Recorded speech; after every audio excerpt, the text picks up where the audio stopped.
What's going on, everybody? How's everybody doing out there? Well, it's time for another update, and each update I'm doing is getting a little further behind, so each thing you're seeing, I'm a little farther ahead than what you're seeing. By putting other things out, maybe I did a travel video, or did a rail fanning video, or meet and greet, or year-end, whatever. They're getting a little behind, so I am a further along than what you're about to see in the video, which is good because I can work on some things and then show you stuff later on. But now that I've punched through the wall out there, it's time to elevate the back slot track area to try and get that coal mine connected. I didn't get a lot done in this video, but I got further along than I thought I would. I just run out of time because I only get a few hours each time I go out there. But let's take a look. Make sure you stay clear to the end. I've got a couple shout outs to give as always. All right, let's take a look. Elevating the back slot track car area. I think what I'll do is clear off the racetrack for now. I'll probably do a pencil line around it, that way I know where it's sitting right now. And that way if I'm drilling or cutting or whatever, I won't damage any of this track if I drop my drill or something on it. Plus it will just make things easier making a cardboard template for any of this stuff. Alright, let's get started. Well, I got the template cut out.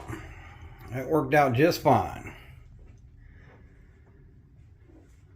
So now it's getting it cut out of the wood and elevated without making it a roller coaster.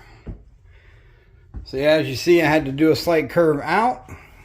And this is now where the train will split to two tracks to become two separate trains.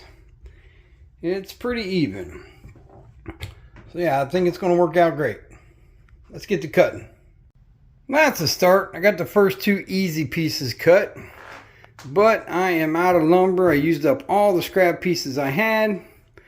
So I'm going to have to run up to the store sometime. Not tonight. It's late. And grab another piece of plywood. At least them two are done. Well, I was able to run up to Lowe's and get another sheet of plywood. And what I like is the fact that each side of the room is able to be one piece. Because I didn't want to have to cut it up in sections and put thicker ways of joining it together, taking up space on the slot track room.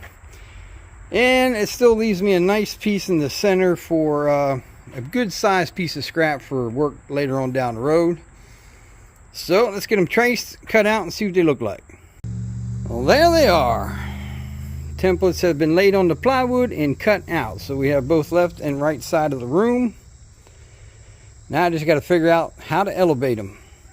You know what always cracks me up about going to the lumber store? You got different grades of lumber, you know, standard, select, different types of pine, blah, blah, blah. Well, if you're framing a house or just framing up some room, yeah, you can kind of grab whatever you want, stick it in there and be done with it. But when you're doing bench work and stuff like that, you want the most perfect board you can find. So I think that's what select grade stands for. It takes you 20 hours to select the board you want. So that's how they come up with select grade. It takes you forever to select them. So let's get this elevation portion started. I'm going to start over here, work my way around. Or I might just stop here and go to the other side and do the same thing. Because I think I might have a height difference. We'll find out as I go. So I got the first 4 on this side. And I got the first 4 on this side. Now what had happened is, that side and that side, there's a 1/2 inch height difference. This one's 1/2 inch higher.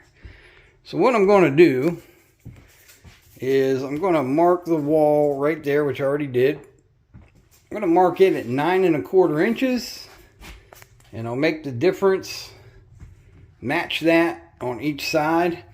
That way there's not a 1/2 inch total. It'll work itself out in the middle. So there's that back section support. Now I just used 1x6s. Didn't get real fancy back here at all. Because I was going to do like tunnels through it and put the racetrack through it. But that might be too much.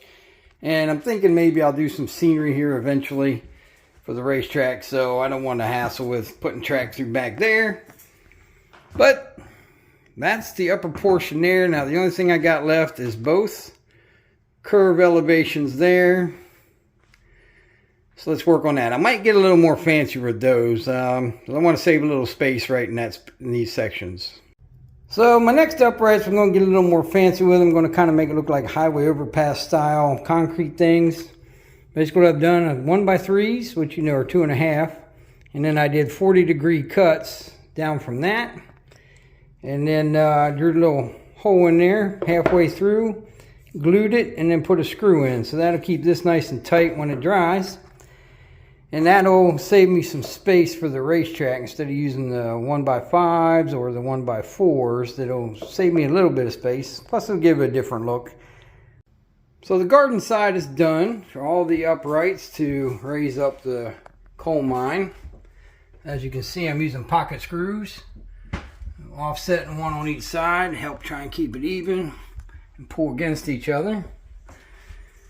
Yeah, little highway style.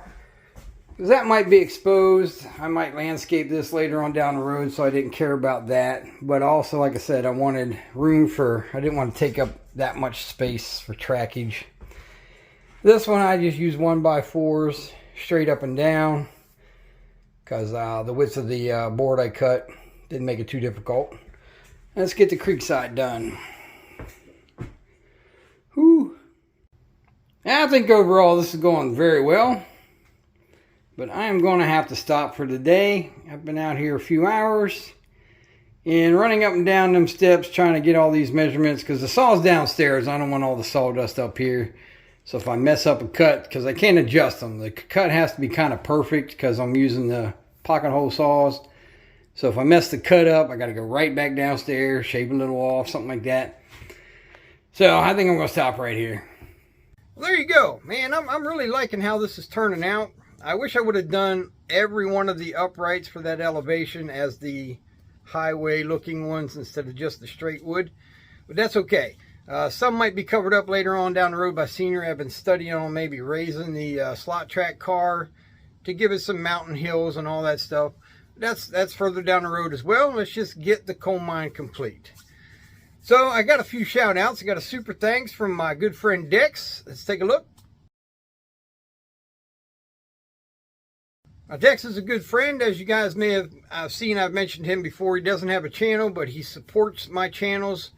He loves watching my videos, and he's a good friend. So not only is a supporter and all that stuff, but yeah, thanks a lot, Dex. I really appreciate the support. The next one I've got is everybody's buddy, Derailed Darrell. Darrell has sent me a super thanks as well. Take a look. Thank you once again, Darrell. It's really appreciated. All the support that people give, the money, whatever, like I said, goes right back into the channel. It buys lumber or screws or whatever. It helps me continue along that project out there. And it's greatly appreciated. Don't ever doubt that. Hope you guys like this update. A few days after this video, I was able to get back out there and finish that elevation section. So stay tuned for that video.